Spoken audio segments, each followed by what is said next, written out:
warahmatullahi wabarakatuh. Waalaikumsalam warahmatullahi wabarakatuh. Terima kasih atas kesempatan yang sudah diberikan untuk berhadir hari ini dalam kegiatan diseminasi modul 1.4 budaya positif.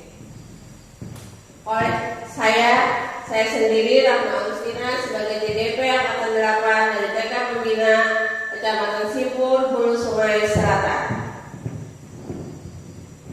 Terima kasih sebelumnya kepada teman-teman sudah mau berhadir dalam kesempatan ini, sudah mau memberikan sedikit waktunya untuk berhadir dan berbagi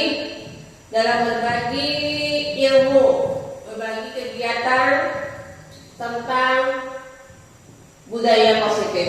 Sebelumnya saya ingin bertanya dulu, saya ingin sharing dulu apa itu budaya positif. Silakan pada teman-teman memberikan tanggapannya. Ya, silakan kepada Ibu. Assalamualaikum warahmatullahi wabarakatuh. Terima kasih atas kesempatan yang diberikan. Kalau menurut saya, budaya positif itu adalah kebiasaan yang dijalani setiap hari itu yang berkaitan dengan hal-hal yang positif. Kalau misalkan kita terapkan kepada anak, ya kita menanamkan budaya-budaya tentang yang tentang hal-hal yang baik lah untuk anak, yang mengarah untuk pembentukan akhlak dan karakter yang menuju kebaikan. Namun itu karena hubungan dengan budaya itu biasanya terkait dengan kebiasaan yang sudah dijalani sejak dulu. Biasanya kalau menurut saya itu kebudayaan itu yang budaya itu ya. Nah, untuk dari saya mungkin sampai itu aja. Kalau ada yang menambahkan silakan teman-teman. Terima kasih kepada Ibu Surya. Ada lagi teman-teman? Ada lagi? Ada lagi? Ada yang ingin menambahkan apa itu budaya positif untuk kita di sekolah? Kira-kira apa? Ibu tadi. Terima kasih. Seperti yang sudah disampaikan oleh Ibu Misliah tadi, budaya positif itu adalah suatu kebiasaan positif. Mungkin di sini saya cuma ingin menambahkan, saya setuju dengan budaya positif itu adalah kebiasaan yang baik untuk menunjang perkembangan anak didik kita. Nah, budaya positif ini sendiri diciptakan atau disepakati oleh kita sebagai guru dengan siswa. Artinya hal-hal positif apa yang sama-sama ingin kita capai. Nah, dari situ kita akan membuat kegiatan-kegiatan yang kita sepakati kemudian untuk kita laksanakan secara terus-menerus di lembaga sekolah kita ini, atau misalnya di dalam kelas. Mungkin seperti itu. Terima kasih. Terima kasih atas paparannya. Nah, jadi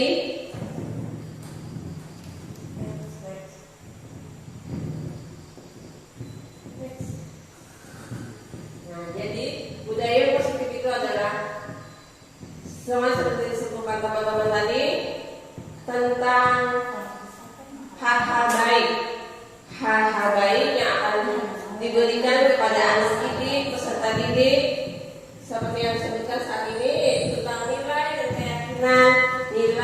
keyakinan dan kebiasaan di sekolah yang berpihak pada murid agar murid dapat berkembang pada pribadi yang kritis. Maksudnya anak itu berpikir secara bernalar kritis, penuh hormat dan bertanggung jawab dalam melaksanakan tugasnya. Tujuan penerapan budaya positif di sekolah adalah menumbuhkan murid-murid menerapkan budaya positif dan bertanggung jawab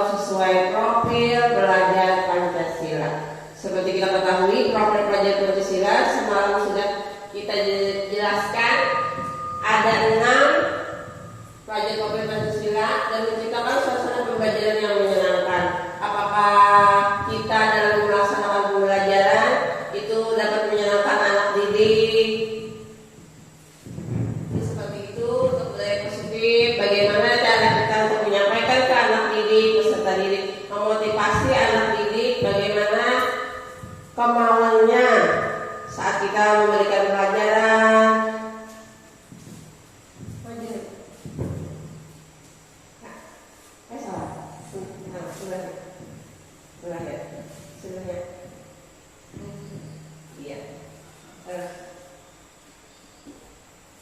Sebelum itu kita kasih tentang tujuan pendidikan. Menurut Ki Hajar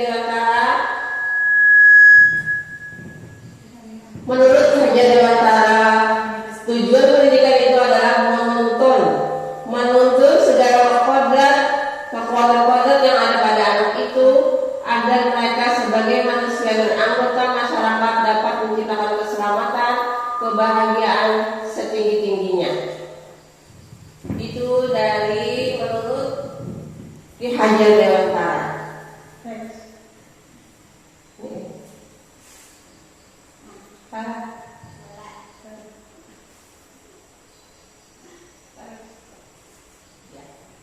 Di sini ada 6 konsep utama budaya positif. Yang pertama tentang perubahan paradigma belajar, yang kedua disiplin positif, yang ketiga motivasi perilaku manusia, yang keempat kebutuhan dasar manusia, dan yang kelima segitiga restitusi atau posisi kontrol, dan yang keenam keyakinan kelas. Saya ingin share lagi. Yang pertama tentang perubahan paradigma. Kira-kira apa di benak ibu-ibu atau teman-teman? Apa itu perubahan paradigma?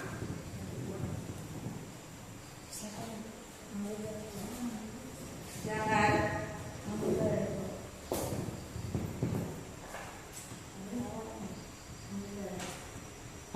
Mungkin perubahan paradigma belajar di sini adanya Kita bahas perubahan paradigma. cara belajar yang selama ini sudah kita jalankan. Nah, mungkin di beberapa sisinya itu mesti kita berubah.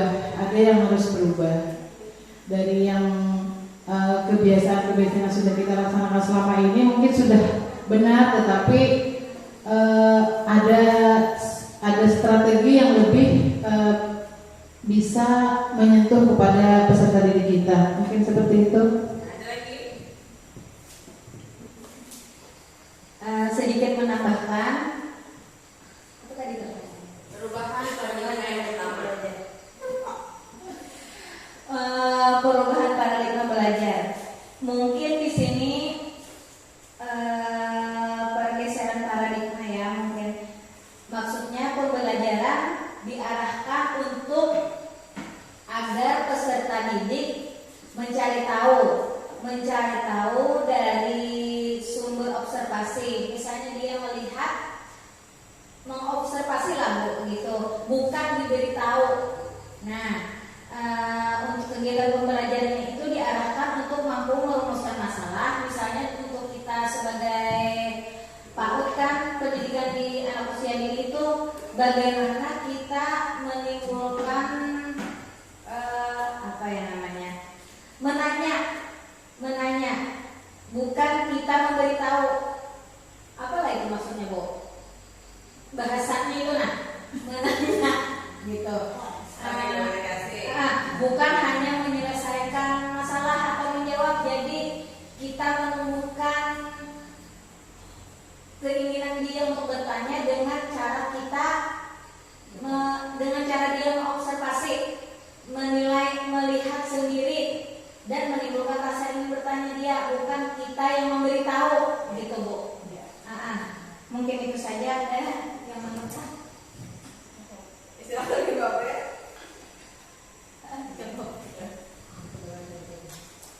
Terima kasih atas paparan yang diberikan, sangat bagus sekali.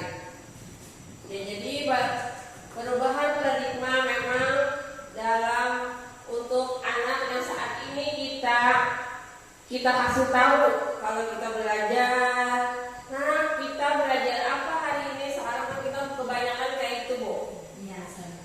Nah, tapi sebenarnya untuk kegiatan belajar Merdeka Belajar itu bukan kita yang aktif, tapi anaknya yang disuruh aktif, anaknya yang disuruh bergerak, anaknya. Ya, next.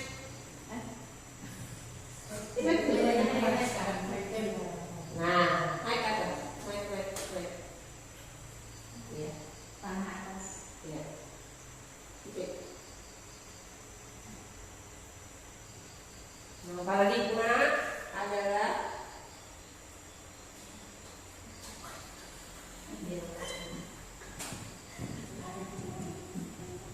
ya, terima kasih.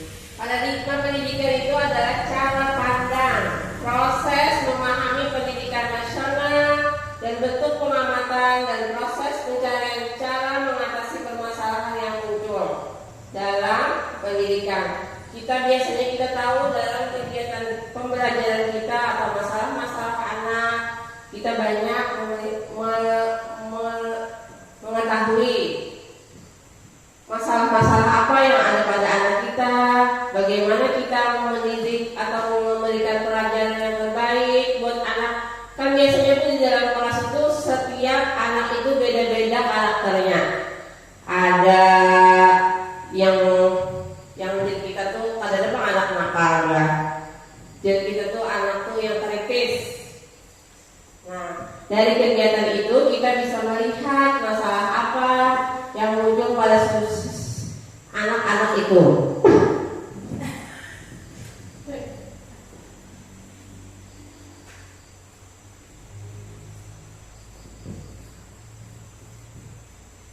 Untuk meluruskan beberapa konsepsi tentang kontrol guru mengontrol murid. Nah, yang pertama tadi tentang mengontrol murid, seperti saya jelaskan tadi, kita melihat kondisi murid.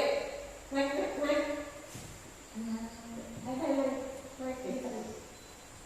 Sedikit.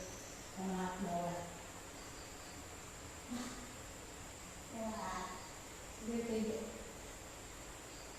Sebenarnya.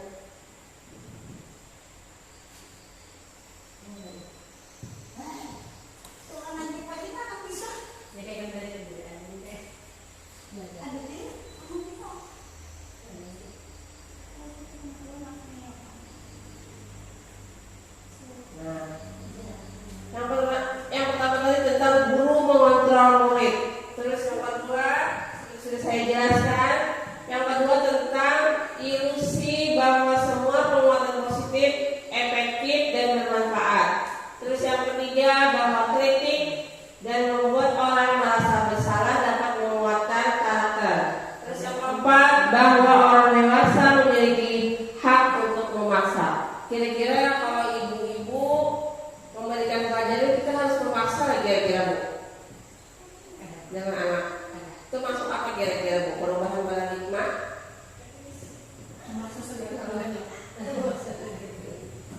Tapi kebanyakan kita memaksa, ternyata itu, Bu, ternyata itu salah. Membuat anak itu tidak memiliki rasa takut akhirnya ke sekolah, tidak memberikan semangat, motivasi. Nanti dengan paparan selanjutnya kita akan membahas tentang motivasi. Perubahan paradigma, stimulus, respon, teori, konsep. Nah, di sini ada perbandingan antara stimulus, respon tentang dunia dan kontrol tentang dunia. Yang pertama, realitas adalah kebutuhan kita sesama. Berarti teorinya realitas adalah kebutuhan kita berbeda. Nah, itu yang dunia yang saat ini kita jalani. Yang kedua, semua orang melihat hal yang sama. Artinya menyamakan aja, anak takannya aja. Kita bahasa Indonesia kita jelas. Takannya aja, anak kok aja. Kayak kita ini kebiasaannya kalau bagaimana memberikan pelajaran yang terbaik baik buat anak. Biasanya kita untuk di dalam kelas saat ini sama yang lain beda kita tuh. Nah, yang bagus ternyata itu salah, ternyata Bu, bukan salah, harus diperbaiki. Ternyata harus diperbaiki dalam kegiatan Merdeka Belajar ini. Setiap orang memiliki gambaran berbeda-beda. Terus yang ketiga, kita mencoba mengubah orang agar berpandangan sesama dengan kita. Teorinya, kita berusaha memahami pandangan orang lain tentang dunia. Padahal misalnya dunia perubahan zamannya sesuai kepada dengan lingkungan, kayak itu. Untuk yang keempat, perilaku buruk dilihat sebagai suatu kesalahan. Teorinya, semua perilaku memiliki tujuan. Terus yang selanjutnya, orang lain bisa mengontrol saya. Hanya Anda yang bisa mengontrol diri Anda sendiri. Ternyata itu buat teorinya. Belum bikin salah ternyata buat. Saya bisa mengontrol orang lain. Teorinya, Anda tidak bisa mengontrol orang lain karena yang bisa mengontrol orang lain itu hanya dirinya sendiri, bukan kita mengontrol. Terus yang selanjutnya, pemaksaan ada pada saat rujukan gagal. Seharusnya dalam teorinya kolaborasi dan konsensus menciptakan pilihan-pilihan baru. Yang selanjutnya lagi, stimulusnya model berpikir menang atau kalah. Teorinya datang dunia model berpikir menang-menang. Artinya harus menang, harus berpikir positif tadi Bu. Next, selanjutnya. Nah, tentang perubahan paradigma tadi, seperti yang kita laksanakan pada kegiatan kita sehari-hari, yaitu masih berorientasi pada guru dan seharusnya berorientasi pada siswa. Jadi saat ini untuk pembelajaran Merdeka Belajar itu berorientasi pada siswa. Yang kedua, tentang siswa sebagai objek belajar. Yang dulunya kita sebagai anak itu sebagai objek belajar, ternyata siswa sebagai subjek belajar. Terus yang ketiga, proses pembelajaran terjadi pada tempat dan waktu tertentu. Ternyata proses pembelajaran terjadi di mana saja. Artinya belajar itu bisa di mana saja. Kita anak itu lagi berkendara, bisa melihat huruf yang di jalan. Terus yang selanjutnya, tujuan utama menitik beratkan pada penguasaan materi pembelajaran. Yang dulunya seperti itu, seharusnya tujuan utama pada pembentukan tingkah laku yang lebih luas. Artinya bebas untuk sekarang, anak itu mau kayak apa aja, kita yang mengikuti anak. Artinya itu berpusat pada anak. Itu untuk perubahan paradigma.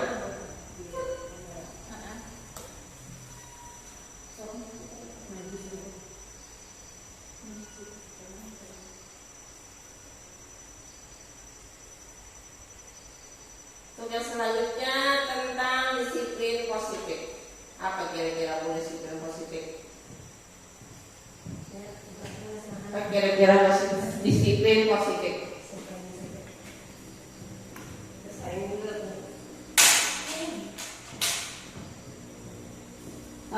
Disiplin positif mungkin menurut saya kebiasaan yang dilakukan misalnya anak dari bangun pagi ya Bu ya, kita biasakan untuk dia kalau misalnya bangun pagi kita langsung mandi gitu kan, kebiasaan jangan pas anak bangun tidur mungkin nonton TV, nah kan itu kan udah kebiasaan yang gak positif gitu Bu. Kemudian dari itu kan kemudian pakai baju, makan, nah langsung berangkat sekolah. Nah mungkin itu dari saya Bu. Ya, kalau ada teman yang ingin menambahkan silakan. Terima kasih Ibu Abel. Berarti itu untuk disiplin di rumah, ya Bu ya. Untuk disiplin di rumah, kalau disiplin di sekolah, ada yang menambahkan?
sudah disebutkan pada disiplin di rumah tentang mandi, tanggung jawab berarti ya Bu, tentang tanggung jawab anak untuk berangkat ke sekolah. Terus tadi yang di sekolah tentang tentang kebiasaan. Tentang kebiasaan itu bisa kita untuk anak datang sekolah, anak salaman sampai kita biasanya kan Bu. Anak bersalaman, habis itu anak makan sebelum berangkat sekolah. Nah itu termasuk disiplin positif. Disiplin positif itu sendiri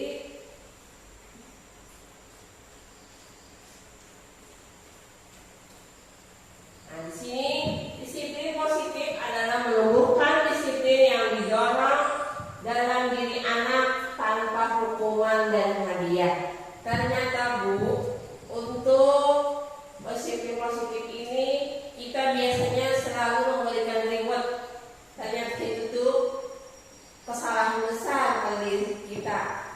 Memang saya akui untuk kita biasanya kita selalu ngasih untuk anak itu semangat karena kita beri hadiah. Ternyata itu salah. Ternyata itu bukan termasuk disiplin positif, baru termasuk disiplin aja itu Bu. Disiplin positif ini bertujuan untuk menanamkan motivasi yang ada pada murid, yaitu untuk menjadi orang yang mereka inginkan dan menghargai dirinya sendiri dengan nilai yang mereka percaya. Artinya mereka yakin, misalnya anak itu mau ditinggalkan mama, jadi kita wajar tinggalkan mama karena dapat hadiah dari ibu. Ternyata itu salah buat itu, ternyata masuk disiplin, hanya disiplin bukan disiplin positif. Kalau disiplin positif kita harus memberikan semangat, anak harus bisa besok kita harus bisa masuk tanpa mama, kita ajari pelan-pelan. Mungkin tidak cepat untuk merubah hal itu tadi. Nah itu tentang disiplin positif.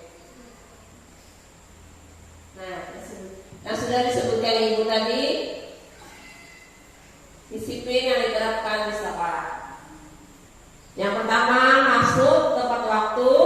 Yang kedua, berbaris dengan tertib. Yang ketiga, berseragam sesuai ketentuan sekolah. Yang keempat, menaati tata tertib sekolah. Yang kelima, mendengarkan pelajaran dengan tekun. Yang selanjutnya, beribadah tepat waktu. Kalau untuk anak TK mungkin beribadahnya baru caranya, ya Bu. Yang selanjutnya tidak terlambat masuk sekolah, dan yang selanjutnya tidak keluar kelas minta izin. Kita ajarkan biasanya anak mau keluar nanti dalam kegiatan kesepakatan kelas ada mungkin di situ kegiatan-kegiatannya. Nah di sini sudah disebutkan tentang perbedaan disiplin dan disiplin positif. Disiplin positif merupakan pendekatan mendidik anak untuk melakukan kontrol diri dan pembentukan kepercayaan diri. Sedangkan disiplin berbeda dengan sama sekali dengan hukuman. Meskipun disiplin sering diterapkan dengan menggunakan teknik hukuman. Artinya bukan yang kayak memberikan reward itu ternyata masuk hukuman. Nah kita masuk dengan kegiatan ketiga, konsep ketiga yaitu motivasi perilaku manusia. Saya lagi apa itu motivasi perilaku manusia?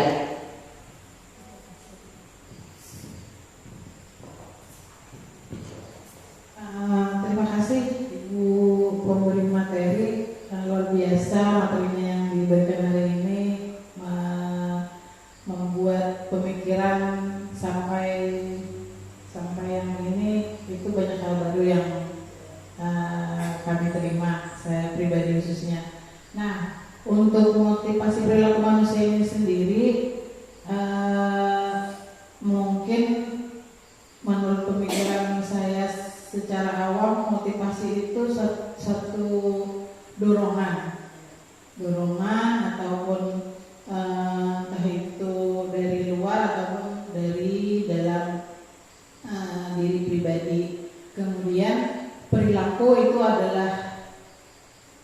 tindakan yang dilakukan oleh kita seorang manusia. Nah, jadi mungkin nanti setelah ini mungkin Bu Rahma menjelaskan apa itu motivasi perilaku. Yang saya pikir adalah ini perilaku yang muncul baik melalui dari dalam diri sendiri maupun dari dorongan dari luar yang membuat terjadinya suatu tindakan yang dilakukan, baik itu positif ataupun negatif. Mungkin demikian. Terima kasih. Ada lagi? Ya, terima kasih. Sangat bagus sekali paparan yang diberikan oleh Ibu Hartati tentang motivasi perilaku manusia. Perilaku manusia kita tahu motivasi itu adalah semangat, keinginan.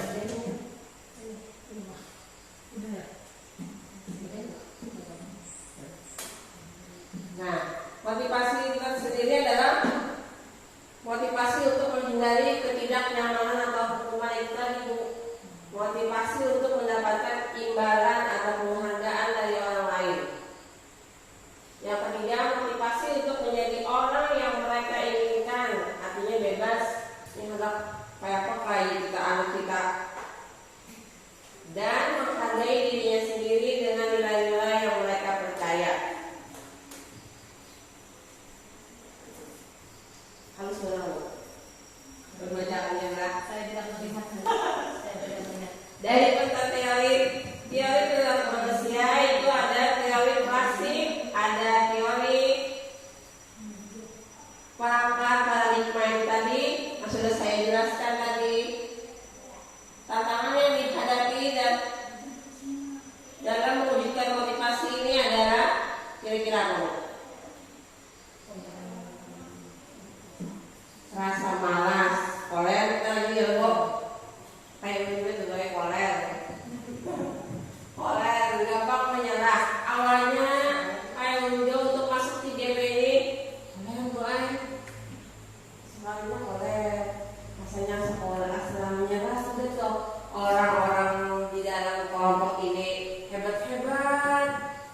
Ternyata alhamdulillah setelah dijalani, mereka semua mengayomi. Dan alhamdulillah rasa ingin mau maju itu sedikit bertambah.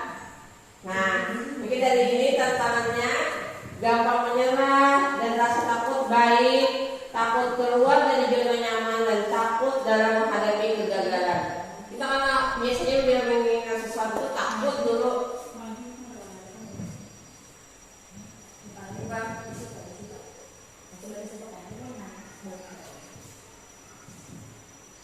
Dalam menghadapi kegagalan, biasanya kita kalau menginginkan sesuatu pasti harus berpikir dulu ya Bu, kayak apa aja kita kena kegagal. Pasti ada kayak gitu yang Bu rasa takut untuk memulai kembali kan. Nah, iya. Memulai segala sesuatu. Trauma dari kegagalan ya.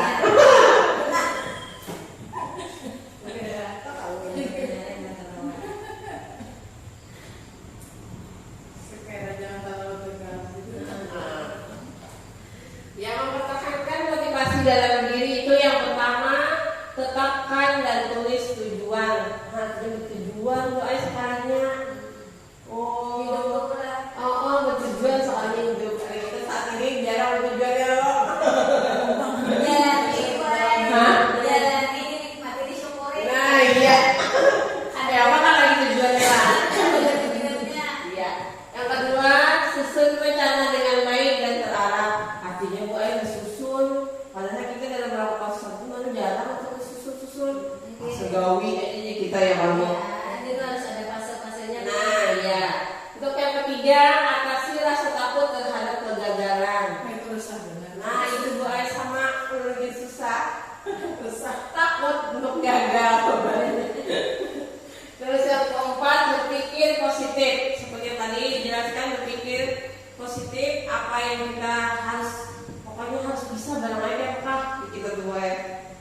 Nah yang keempat, yang selanjutnya yang cukup. Nah ini Bu Aiman Jarang yang sulit mungkin dia lakukan dan Oh iya Bu.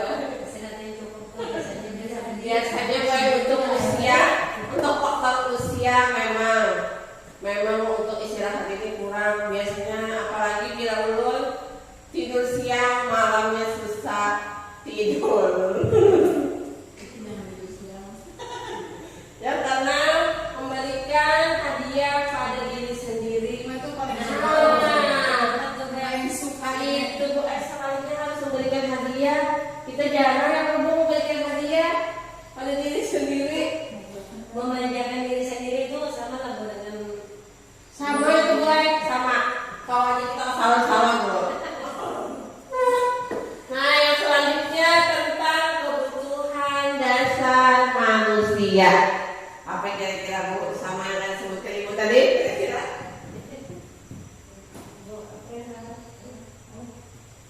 Ayo, silakan. Kebutuhan dasar manusia. Nah, kalau kebutuhan dasar manusia ini mungkin hal-hal yang harus dipenuhi atau hak-hak yang bisa kita terima sebagai manusia. Misalnya contohnya seperti aku, ibu perlu diakui, perlu keberadaan hak yang menjadi hak yang harus bisa aku terima, mungkin itu adalah hal yang perlu aku terima seperti itu. Mungkin itu menurut saya. Kalau dari ulun mungkin kebutuhan dasar manusia itu makan, minum, bernapas, rasa aman, mungkin kebutuhan sosial juga bisa rasa dicintai, mungkin rasa memiliki kasih sayang, kan itu kebutuhan dasar Bu. Kalau itu mungkin itu yang sangat mendasar. Dan juga kita pribadi perlu untuk dihargai. Jadi yang pertama itu menurut saya mungkin ya kebutuhan yang pertama makan, minum, bernapas, rasa aman, untuk rasa cinta, itu sangat perlu. Itu merasa dicintai dan dihargai. Kalau kurang dicintai kan rasanya. Kalau orang mencintai itu mungkin akan berdampak yang tidak baik untuk kejiwaannya, mungkin itu bisa iya, itu kurang kasih sayang pasti ada dampaknya dalam kehidupan seseorang.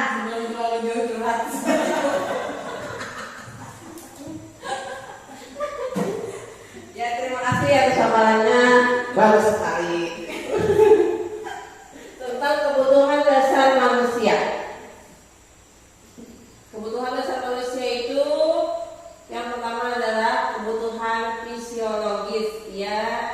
Yang jadi rumahnya tadi seperti bisa makan, minum. Nah itu masuk kebutuhan fisiologis. Terus kebutuhan keamanan, kita merasa aman, terjaga. Cinta, iya. Kebutuhan manusia itu dicintai. Kita kalau bukan dicintai. Ya, harga diri dan aktualisasi diri. Nah, faktor yang memenuhi kebutuhan itu adalah kondisi alam. Kondisi alam kita, keadaan kita di lingkungan apa. Alam memiliki peran yang mempengaruhi faktor kebutuhan manusia. Terus yang selanjutnya faktor kepercayaan agama yang dianut. Terus yang selanjutnya adat istiadat, pekerjaan atau profesi, tingkat peradaban, faktor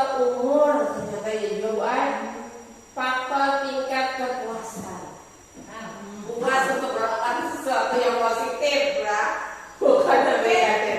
Puas dalam hal pencapaian di sebulan. Ya. Mencapai sesuatu Ya, yang tidak mbak kayak Oh. jadi puas. betul. Itu yang positif, yang mengarah ke positif. Wah. Faktor dan hobi atau kegemaran. Seperti kita hobi untuk misalnya naik sepeda, Jalan-jalan. jalan-jalan. Nah, buku. Nah, bukan tidak adanya percaya diri. Wah, cemas. Wow. Ada nggak kira-kira buat lihat di sini kayaknya? Ada, Boy. Oh, ada. Belum, Boy. Jelas dan lebih kamu tanya. Sama kalau ulun gue tidak percaya diri. Kalau dulu jalan pakai di depan orang-orang banyak Tapi akhirnya ya. dan putus asa. Nah, dari sini yang putus asa. Ada, Bang. Jangan murah, jangan. Maju terus. Maju terus semangat. Iya. Tidak bertanggung jawab. Benar di sini yang bilang bertanggung jawab. Oh, ada Bu Ai. Asal ada, Bang. Asal ada Bu Ai. Tergantung pada orang lain. Rasa tidak nyaman, kehilangan semangat hidup. Wah, Kadang-kadang ada yang semangat itu jangan Bu Ai. Itu kayak mau mulai rancang dicemas tuh Bang Boy. oke. Nah, kita sebagai manusia pasti ada ya kelompok. Yang selanjutnya tentang restitusi atau posisi kontrol. Kira-kira apa Bu? Restitusi. Apa kira-kira di benak ibu-ibu tentang restitusi? Apa ya Bu? Restitusi ini ada segitiga restitusinya Bu. Kira-kira ada yang tahu?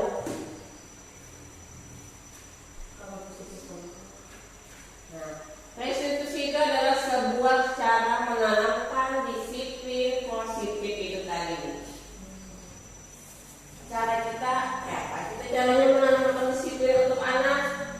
Restitusi itu bukan untuk menebus kesalahan, namun untuk belajar dari kesalahan. Belajar dari pengalaman lah berarti lah. Nah, iya.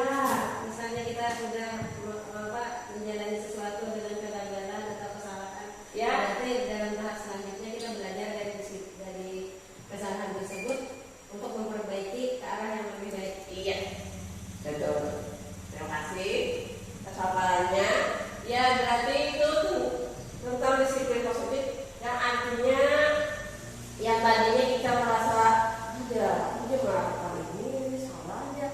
Jadi seharusnya kita tuh sadar, menyadari, belajar tentang kesalahan. Oh, sekalinya seharusnya kayak inilah. Jadi kita lagi kayak tidak perlu.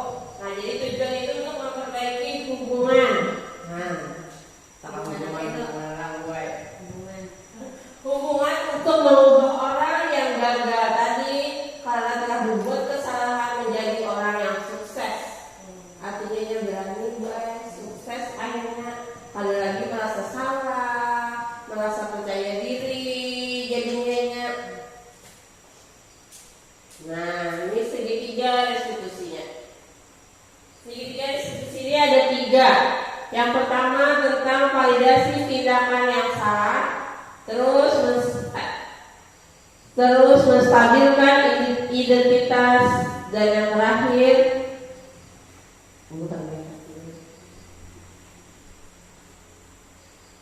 hidupkan menyatakan keyakinan. Artinya kita yakin misalnya di kelas memiliki kesepakatan kelas. Nanti ada tentang kesepakatan kelas. Ini pas banget di kita buat dalam kita tahun ajaran baru, kita seharusnya melakukan kesepakatan kelas terlebih dahulu untuk anak bisa bertanggung jawab tentang apa yang dia lakukan. Nanti ada terakhir ada penjelasannya. Saya jelaskan tentang segitiga restitusi dulu. Yang pertama tadi tentang menstabilkan identitas. Di situ setiap orang pasti pernah melakukan kesalahan. Ada nggak kira-kira yang tadi salah? Boleh ada kita yang bilang tadi salah. Pasti salah. Malaikat saya bukan kalau nggak salah. Ya kalau udah gitu masih salah.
biasanya kalau di ruang itu tentang, nanti saya jelaskan lagi terakhir ada.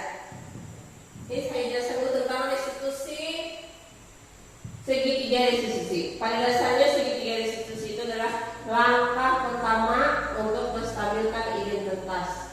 Artinya tadi menstabilkan identitas bagian mengubah orang yang gagal, yang awalnya gagal karena berbuat salah akhirnya menjadi sukses. Seperti pernyataan yang ini, saya pernah melakukan hal yang sama dengannya. Ketika seorang dalam kondisi emosional, maka otak tidak mampu berpikir rasional. Jujur Bu, kalau berpikir kondisi ini sangat tepat kita gunakan untuk menstabilkan identitas. Terus yang kedua, memvalidasi tindakan yang salah. Artinya menyadari. Pada langkah kedua ini, memahami kebutuhan dasar mendasari tindakan murid kita. Masuk seperti yang saya jelaskan di sebelumnya tentang teori kontrol. Itu dimana tindakan pasti memiliki tujuan dari awalnya. Dari awal kegiatan pasti memiliki tujuan. Tapi kita kebanyakan melakukan sesuatu itu tidak ada tujuan. Kebanyakan kenyataannya kayak gitu. Seperti ulu toh. Terus yang ketiga yaitu menanyakan keyakinan kelas. Langkah ini dilakukan maka anak siap untuk dikaitkan dengan nilai-nilai kebajikan yang dia percaya. Seperti disiplin itu masuk nilai kebajikan.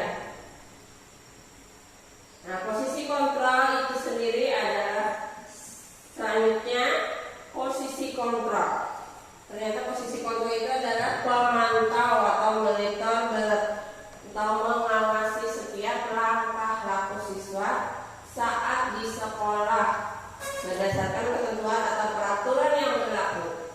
Guru di posisi ini bertindak sesuai aturan dan kesepakatan yang ada. Kesepakatan itu ada dua. Berarti kesepakatan di sekolah sama kesepakatan di dalam kelas.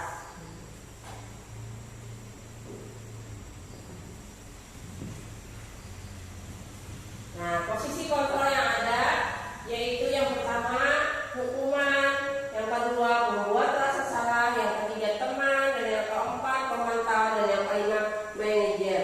Kita sebagai guru seharusnya kita jadi manajer Bu. Tapi dalam tindakan saat ini kita laksanakan, kita masih melakukan dengan membuat rasa bersalah, pemantau atau teman.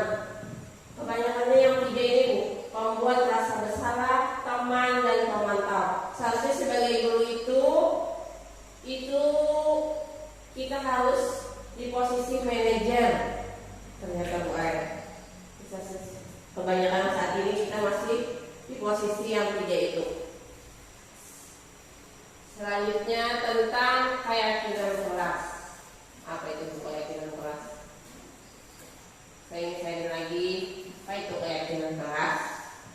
Keyakinan itu kepercayaan pada Yakin artinya percaya. Ini siapa? keyakinan. Terima kasih. Saya coba untuk menjawab untuk mengenai keyakinan kelas ini.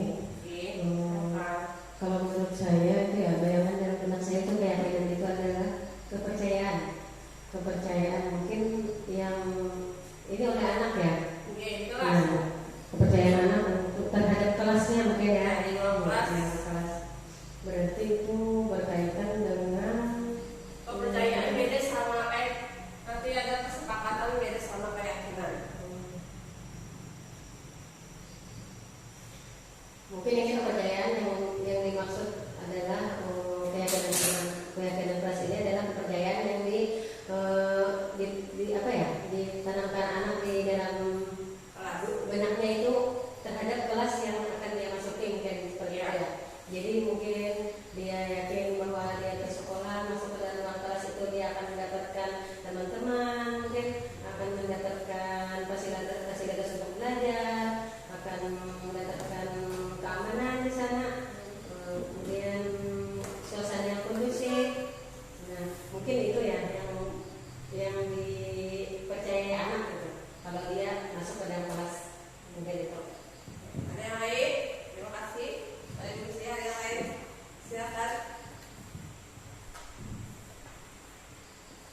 mungkin yang dimaksud dengan keyakinan kelas itu hal-hal yang diyakini seperti yang saya Ibu Misi tadi, yang dipercaya.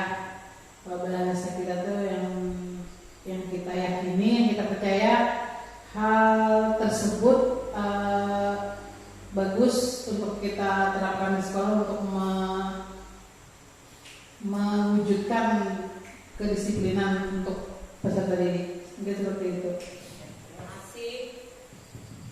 Keyakinan di kelas. Keyakinan di kelas itu artinya yakin anak itu memiliki kemampuan. Nah, di sini keyakinan itu adalah metode, cara kita baik, cara untuk menimbulkan atau kembali ke disiplin positif yang didasari oleh motivasi dari dalam diri. Implementasi keyakinan kelas sudah belakangan bahwa ditemukannya beberapa murid yang diingatkan untuk melakukan tindakan atau kebaikan. Selalu diingatkan bahwa anak tuh ini diharapkan keyakinan kelas itu mudah guru untuk mengelola kelas, mengefektifkan pembelajaran serta menemukan disiplin belajar siswa. Nah, tadi seperti yang sudah saya jelaskan tentang keyakinan dan kesepakatan. Ternyata beda Bu, keyakinan dan kesepakatan. Keyakinan itu tertanam di hati. Wah, ke hati gitu ya kalau goyang. Nah, itu adalah keyakinan. Kalau kepercayaan itu adalah pikiran. Pikiran kita ini pengennya tuh nanti apa tuh? Jujur. Nah, ya. Pertama, murid bisa mendengarkan setiap penjelasan yang diberikan oleh guru. Upayakan anak setiap murid tidak berbicara sendiri. Artinya saling komunikasi antara guru dengan murid. Itu harus saling komunikasi. Terus yang kedua, upayakan agar masuk ke kelas tidak terlambat. Kebanyakan kita biasanya yang mabuk untuk anak itu tuh susah, apalagi untuk anak TK susah untuk bangun pagi-pagi, apalagi belum terbiasa untuk sekolah. Nah, itu kita harus, kalau kamu kan kita langsung pasti ada pembelajaran terlebih dahulu, cara terlebih dahulu kayak apa kita itu seharusnya kerjasama sama orang tua murid. Kita sangat perlu kerjasama itu terhadap orang tua murid, bagaimana supaya kita lihat kayak apa mama, supaya anak dia enak, jangan lagi terlambat. Kasihan itu untuk melatih anak selanjutnya. Gue susah move on. Nah, Susah. Nah, biasanya mulai kalau kita melakukan untuk masuk kelas ini seperti yang saat ini kita lakukan, kita belum perlu masuk kelas. Nah, jadi kita harus membuat kesepakatan kelas dulu, buat keyakinan kelas. Jadi kayak apa misalnya kesepakatan kelas untuk anak, biasanya itu untuk kegiatan anak itu anak antusias. Ada yang tentang disiplinnya kayak apa, tetapi harus mencakup semua ini Bu. Yang pertama tentang kedisiplinan, tentang bekerja, tentang hormat terhadap guru, sikapnya itu kayak apa, jangan supaya bagus terhadap guru. Biasanya kita kebanyakan melawan guru ini mau bulut jadi kita ya kan Bu. Untuk di daerah kita yang tadi seperti saya paparkan sebelumnya tentang kodrat zaman. Nah, di kodrat zaman itu kita melihat di lingkungan kita bagaimana kita memberikan pendidikan yang sesuai dengan lingkungan, bagaimana kita memaparkan penjelasannya, cara kita membimbing anak itu, memberitahu. Nah, di sini ada Bu. Jadi anak itu merasa senang melakukan tugas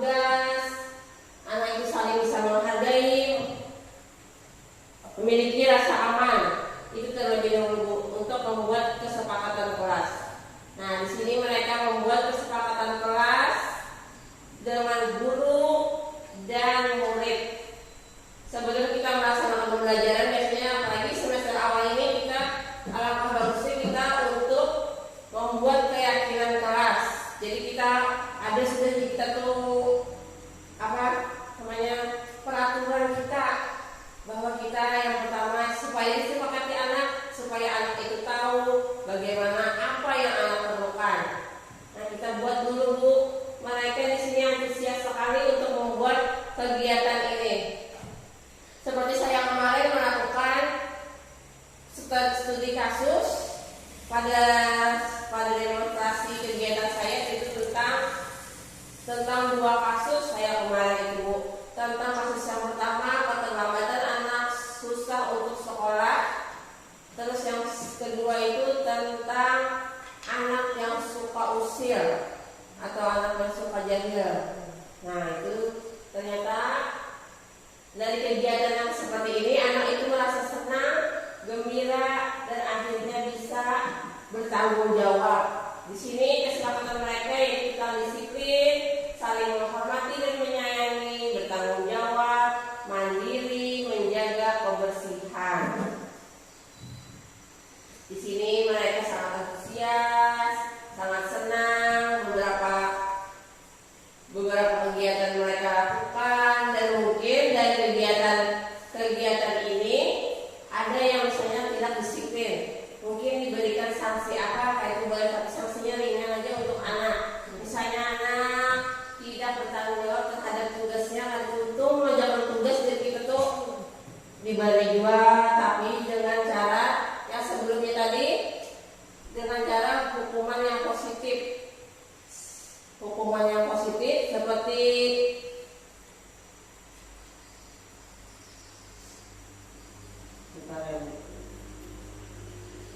memberikan motivasi anak supaya anak itu bisa dan merasa aman. Memberikan penghargaan dan kenyamanan dari kenyamanan atau hukuman. Sekali anak itu jangan pasti diberi hukuman. Kita biasanya untuk kegiatan kita posisi kontrol itu, dalam kegiatan posisi kontrol biasanya kita melakukan hukuman. Seperti untuk di sekolah-sekolah SMA atau sekolah-sekolah yang tinggi dari kita itu biasanya dapat hukuman, dapat skor-skor. Tapi untuk anak TK tidak ada untuk yang kegiatan seperti itu. Tapi kalau untuk anak TK paling apa kira-kira untuk sekolah ini? Mungkin kalau kita kebiasaan di TK lah, paling sanksi sosial mungkin misalnya dia usir dengan teman, mungkin sanksi sosialnya dia tidak ditemani oleh temannya. Gimana cara kita itu? Teman-temannya takut pada berteman dengan dia. Kalau misalnya dia suka usil kan, nah itu mungkin sanksi sosial aja yang didapat. Oh iya. Apalagi ada lagi sanksi sosial kira-kira? Itu tadi tentang peringatan, ya benar. Itu masuk tentang peringatan, bagaimana anak itu nanti ke depannya gimana, kelanjutannya untuk besok gimana. Ada lagi? Terima kasih. Bagaimana Ibu April? Ya, cukup.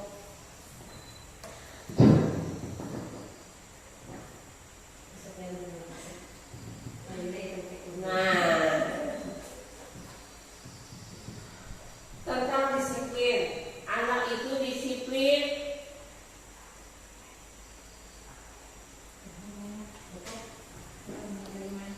Ada yang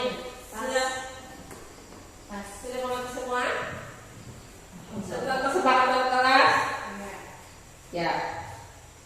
Jadi Bu, untuk kesepakatan kelas, kita sebagai guru membiarkan anak untuk mengeluarkan pendapatnya. Biasanya untuk anak-anak kelas B itu sudah mampu untuk mengeluarkan pendapat. Kita hari ini ada apa? Cuman kita sebagai guru yang menyimpulkan, Bu supaya jangan, biasanya itu ya Bu ya, supaya jangan terlambat. Itu kan kalau terlambat itu masuk kedisiplinan. Kita bisa buat seperti membuat hiasan dinding untuk kesepakatan kelas seperti mereka ini. Kita bisa tampilkan foto-foto mereka, jadi mereka tahu mereka antusias untuk mengikuti kegiatan ini. Ini seperti yang dicontohkan pada gambar ini. Mereka sangat senang. Dan ada, kalau untuk sekolah yang dasar itu kan ada ketua kelasnya, tapi kalau untuk kegiatan kita untuk TK itu tidak ada kan Bu, tidak ada. Jadi dengan kesepakatan kita sendiri, anak itu sama-sama bisa mengontrol teman-temannya. Oh, kalau dengan kesepakatan kelas tadi kita harus disiplin, harus datang tepat waktu. Akhirnya menjadikan anak itu bertanggung jawab, lebih bertanggung jawab terhadap tugas-tugasnya yang diberikan. Kayak kita menyelesaikan tugas, menyelesaikan kegiatan kita di dalam kelas. Nah, jadi kita sudah ada bayangan ini untuk anak. Sudah bisa dipahami?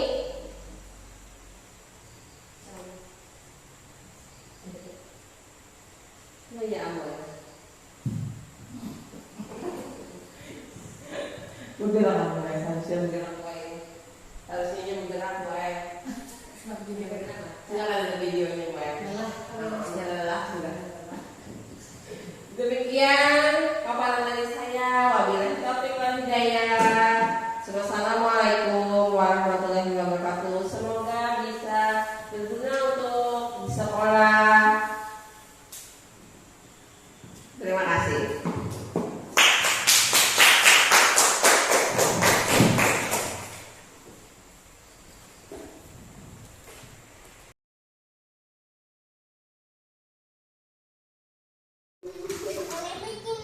Terima kasih kepada Ibu Rahma Agustina SPD, yang mana alhamdulillah dengan berkat paparan tentang budaya restitusi, kami bisa mengetahui tentang restitusi, posisi kontrol, dan segitiga restitusi. Untuk bisa diterapkan buat saya khususnya dan dalam mendidik anak-anak di TK Negeri Pembina Kecamatan Simpur. Terima kasih. Bismillahirrahmanirrahim. Assalamualaikum warahmatullahi wabarakatuh. Perkenalkan, saya guru yang mengajar di TK Negeri Kecamatan Simpur. Pada kesempatan ini saya menyampaikan apresiasi kepada rekan kerja saya, yaitu Ibu Rahma Agustina SPD yang jadi calon guru penggerak angkatan 8. Sekaligus saya merasa bangga karena melalui Ibu calon guru penggerak angkatan 8 ini banyak materi yang bisa dibagi kami khususnya dalam menjalankan tugas dan profesi kita sebagai seorang guru. Materi yang kita pelajari saat ini yang disampaikan oleh Ibu Rahma adalah mengenai budaya positif. Itu diantaranya ada restitusi dan posisi kontrol, kemudian segitiga restitusi, kemudian juga perubahan paradigma, yang mana keseluruh materi tersebut itu sangat merupakan ilmu yang sangat bermanfaat yang bisa kami serap, kemudian bisa kami terapkan dalam menjalankan tugas di lembaga sekolah yang kita saat ini bertugas. Harapan saya lebih hal seperti ini akan terus berlanjut sehingga sama-sama kita dapat mewujudkan peserta didik yang memiliki profil pelajar Pancasila. Terima kasih. Assalamualaikum warahmatullahi wabarakatuh.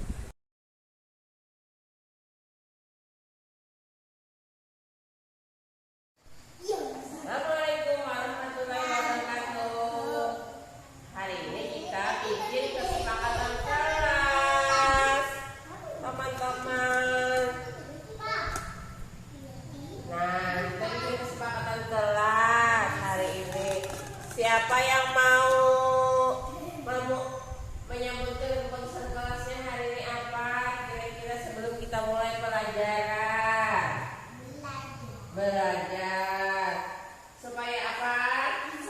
Pintar. Belajarnya supaya jangan terganggu, supaya datangnya tepat waktu itu harus apa? Harus siap, betul sekali, harus siap.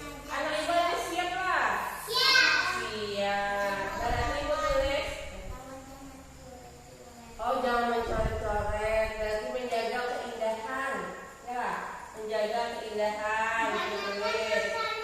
Kesepakatan kelasnya berarti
lagi kira-kira? 3 sudah. Jaga teman. Jaga teman. Bersayangan. Ciuman. Kada? Itu Apa lagi? Bertanggung jawab. pacaran bini anak 30 Bertanggung jawab artinya untuk makan galian. Aku Bertanggung yang mau di jawab. Apa lagi? Apa lagi? Ini sudah. Ada pencari pencari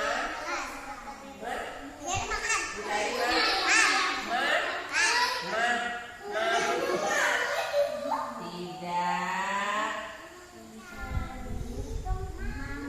Oh, tidak mencari mama saat belajar. Apa lagi? Sudah 2 lagi. Apa kira-kira? Memakai baju yang lagi memakai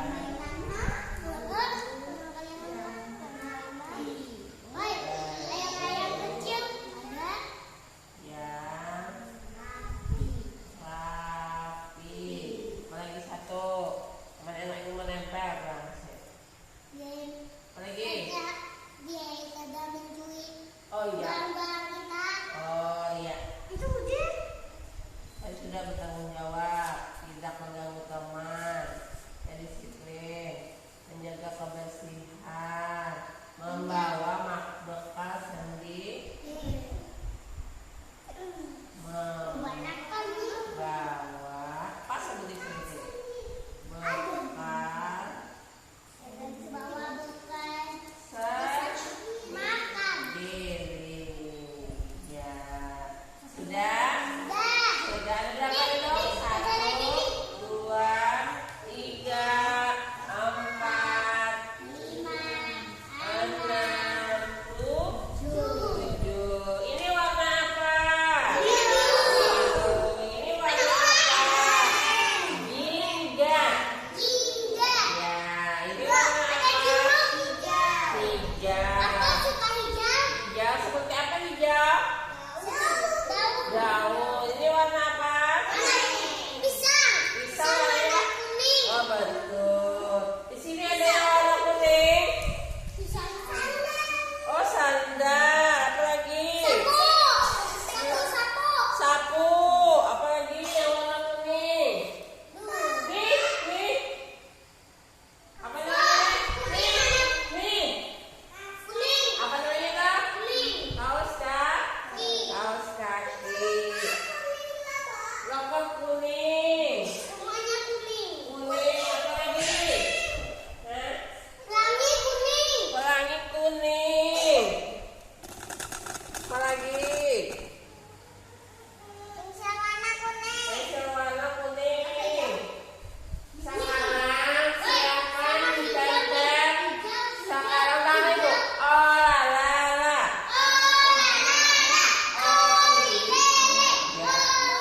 Siapa yang mau menempel? Warna apa? Ambil satu-satu. Satu persatu, aku yang mana biwat? Hijau aja, hijau. Nah, aku kan. Ya. Sudah. Sekarang ibu boleh makan. Silakan tempel. Bergantian ibu boleh makan. Biar tempel di situ.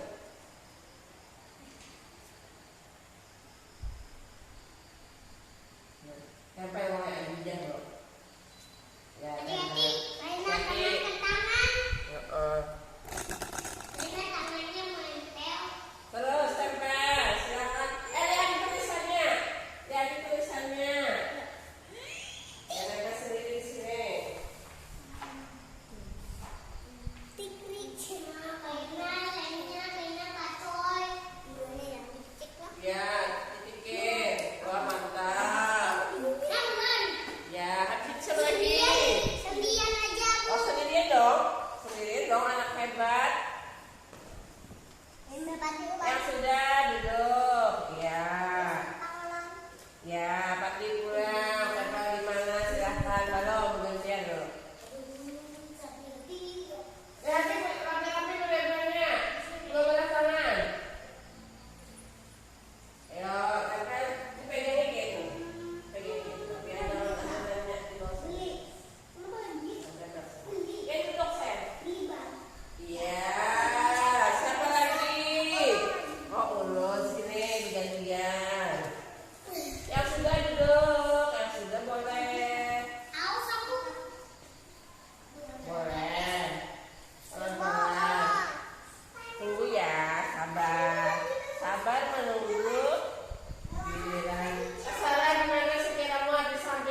Demikian kesepakatan yang kita buat. Terima kasih.